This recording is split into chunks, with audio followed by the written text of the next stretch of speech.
Hello, Braveheart.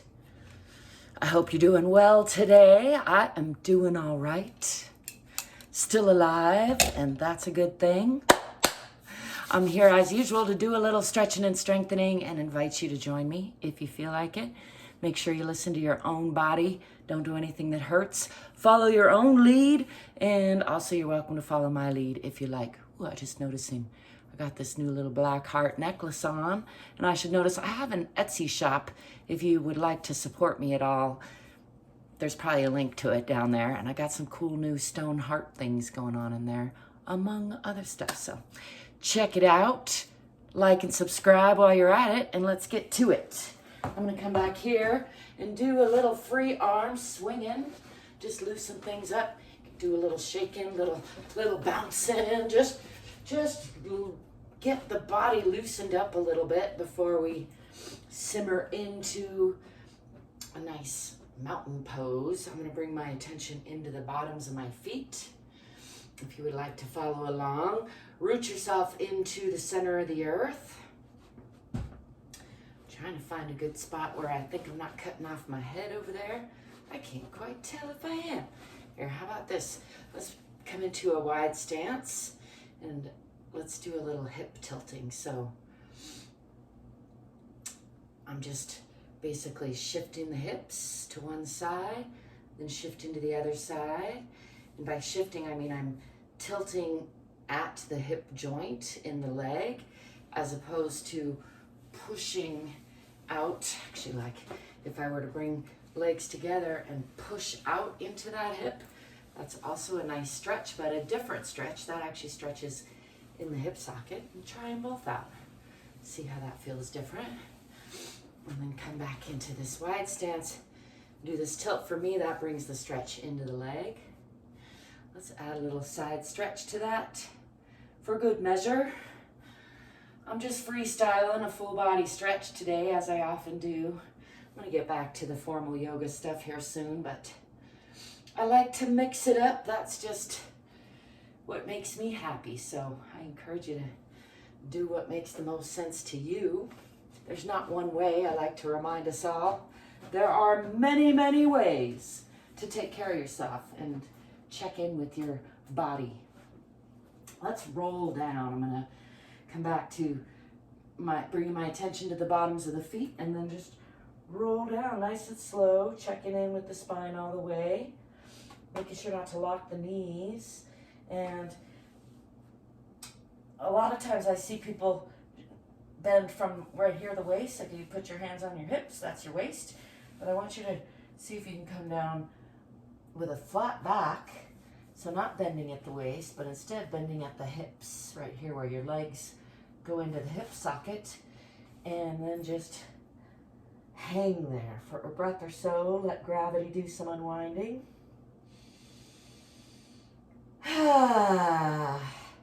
Give that a nice heavy sigh or two. Do a little bit of jiggling there just to, again, shake things loose. And then I'm going to step back with the left foot first. You can step back either foot, but I like to always do the left just so I can keep track. So stepping back with the left foot, come into a nice strong warrior pose or a moderate lunge and pull that back hip forward and the forward hip back. Tuck your tailbone under.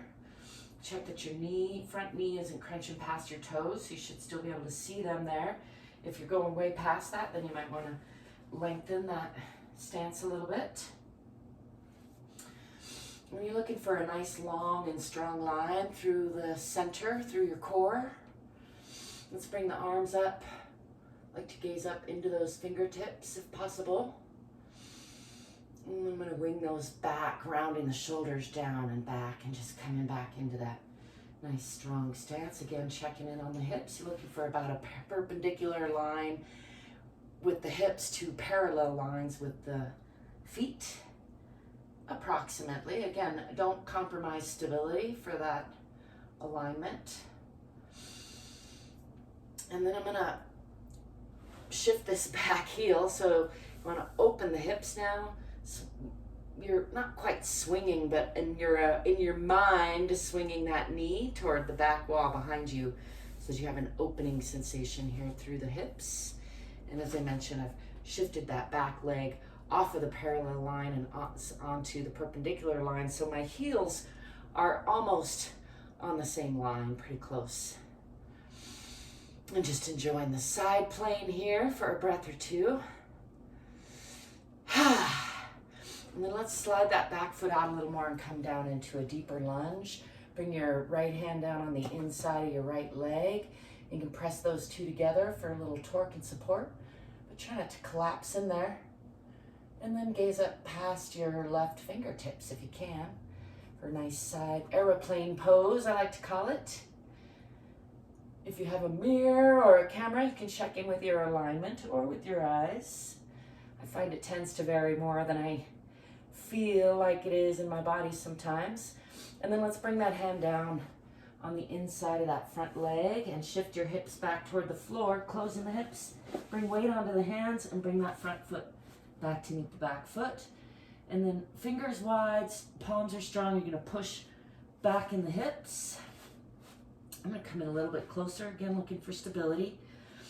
And press down in the heels, back in the hips. Nice long line from the fingertips out the tailbone. Tip the tailbone a little bit toward the back of the head. Pressing the heart toward the center of the earth a little. Adho Mukha or downward facing dog pose. And then let's swing the body forward, come through a plank or a chaturanga, and then drop your hips.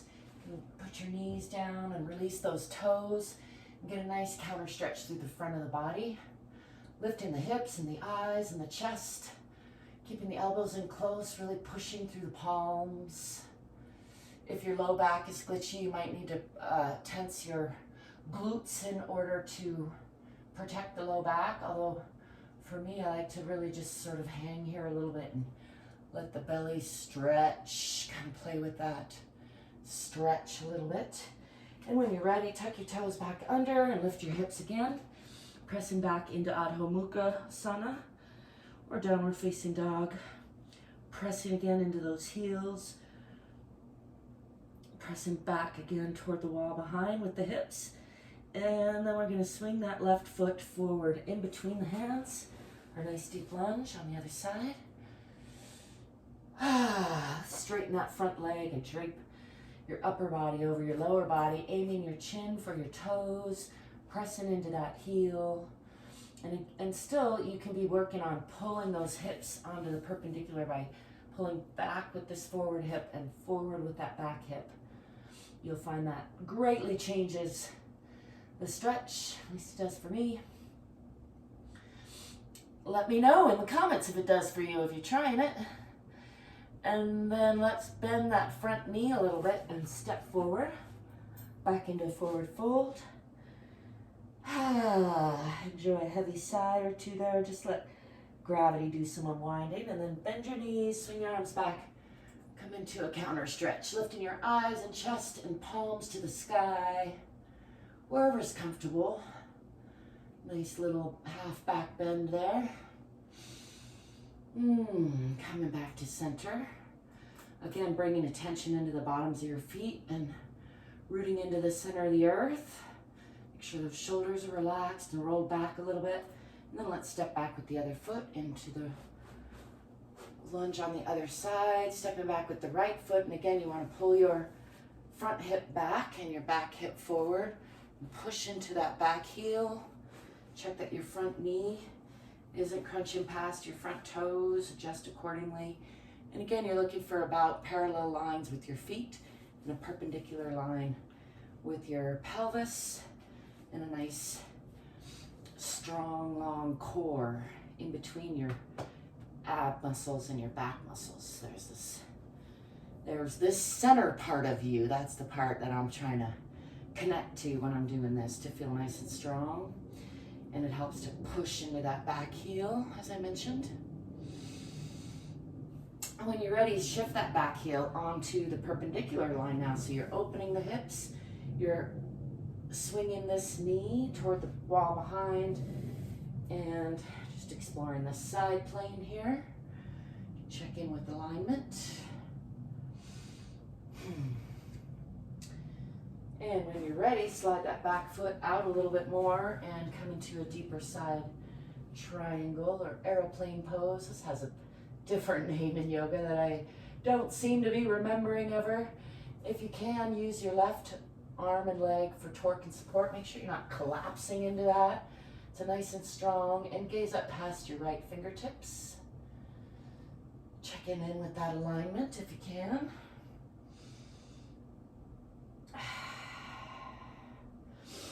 And when you're ready, shift your weight on that back foot back onto the toe. So you're closing that hip, put both hands down on the inside of that front leg, and then shift that front leg back to the back leg. And again, palms are strong, fingers are wide, spine is in alignment with the fingers, and I'm pushing in the hips back toward the wall and pressing down in the hips, in the heels. Pressing the heart a little bit toward the earth. Let's bend your right knee and press more into that left knee. And bend the left, press into the right. And again, pressing into the left. And pressing into the right. Pressing into both heels. There's my heater going. Let's bring the knees down and come onto all fours from here. And release the toes. And then you're going to slide those arms out into Utthana Shishosana, or downward, or extended puppy pose rather. Getting a nice stretch through the arms and your forehead for the floor. If you can set your forehead on the floor, just find a nice moment of rest here, a minute or two, a breath or two, whatever suits you. I like to sort of just get a nice stretch through the arms and the chest. These days, this is becoming one of my favorite poses lately. You want your lower body to be at about a 90-degree angle still. I don't know if mine is because I can't see. And when you're ready, walk those hands back under the shoulders. And let's push up into a cat position. Marjariyasana, rounding the shoulders, rounding the spine, tucking the tailbone, tucking your chin, pushing through the shoulder blades. We're getting a nice stretch there. Exhale, really pull up in the abdomen. And let's come into the counter stretch to that. A Bitilasana or cow pose. Lifting the chest and the eyes and the shoulders, really pushing still through those palms. Lifting the tailbone. And then breathing into the belly with a little bit of a sway back there. And let's exhale back into cat. Tucking the tailbone, tucking the chin. Tucking the tummy, really pushing into that curve. Let's come back to neutral and tuck your toes under. Lift your hips again and push back into downward facing dog or Adho Mukha. Palms are strong. Pushing into those heels. Tipping the tailbone toward the back of the head. Pressing your heart toward the center of the earth. Pressing your hips back toward the wall behind you. And then let's step forward with that right foot in between the hands this time for a nice deep lunge again on the other side. And when you're ready, straighten that front leg and drape your upper body over your lower body. Again, aiming your chin for your toes as opposed to your chin for your knee. You really want to try to lengthen your body, draping the upper body over the lower body. And still you can be pulling that front hip forward, back hip back, and pressing into that back heel. And then when you're ready, bend that front knee a little bit and step forward back into forward fold. Hang here. Give you encouragement and permission to have another heavy sigh. And then tip your tailbone and just roll up nice and slow, pushing from the center of the earth through the bottoms of your feet, coming back into a nice, strong, rooted mountain pose.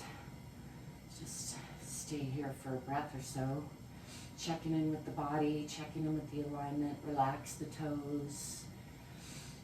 See if you can feel if your hips are over your ankles and your shoulders are over your hips and your ears are over your shoulders.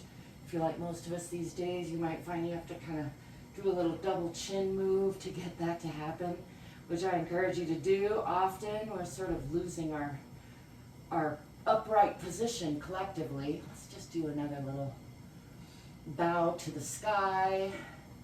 Do a little back bend in that if you like, lifting your chest and eyes and palms to the sky, and then coming back to that mountain pose. Let's just shake that out a little bit. I like to keep these short and sweet. I do several of them a day. Sometimes I do longer ones, sometimes I do shorter ones, and part of my mission with this channel is to remind you that it doesn't have to take a long time. You can always do more, but if you set the bar low and you show up consistently, you'll find that you'll start to feel better and you'll be more apt to do more. Whereas if you set the bar really high, you could just feel like crap about not reaching it. So hence my strategy of setting the bar low and then trying to step over it all the time, and not necessarily raising the bar, but stepping much higher than that low bar when I feel up to it. I have some health issues I'm contending with, as so many of us do, and so it's important to, not give in to that in thinking that I can't show up at all for myself, but rather adjusting and showing up for myself to the degree that I can. So I hope that I can encourage you to do the same. I also like to remind us all that you're worthy of your own love exactly as you are. You're enough exactly as you are. And you can do a lot more than you think. You can do a lot more than you're probably doing. Most all of us can. So I hope to encourage us all to be more courageous, more curious, more fit, and more free. Thanks for stopping by. Don't forget to like and subscribe, and I will be seeing you soon. Peace.